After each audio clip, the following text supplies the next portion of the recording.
There are 5 main types of architecture-related thinking that separates okay buildings from high-performing properties. Most problem happen kapag isa dito ay napabayaan. Type 1, functional design. Ito yung basic layout, circulation, and access, and usability. Kung maganda pero hindi gumagana sa totoong buhay, talo ka agad. Example, maganda ang cafe, pero nagbabanggaan ng staff at customers. Mabagal ang service, bad review agad. Type 2, cost control design. Design that controls the budget.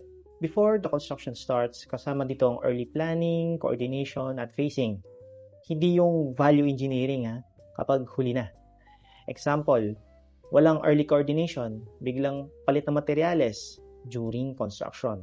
Result, over budget. Type 3, context-based design.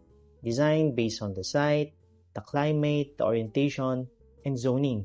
Hindi pwedeng copy-paste ang design.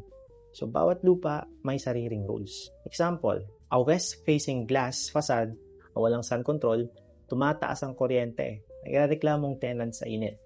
Type 4, the process-driven design. Ito yung systems behind the scenes.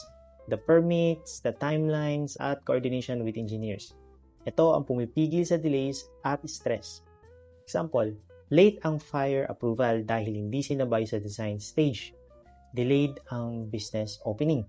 And top 5, the ROI-driven design. The most ignored type, designing with business, tenants, customers, and revenue in mind bago mong patayo.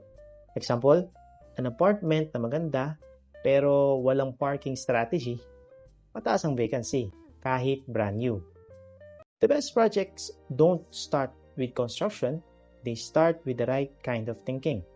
And if you're serious about building smart and avoiding costly mistake, comment I am ready. Tulungan namin kayo sa dream business property mo. And for more tips on smart property design, follow Architect Brendan and Rufa.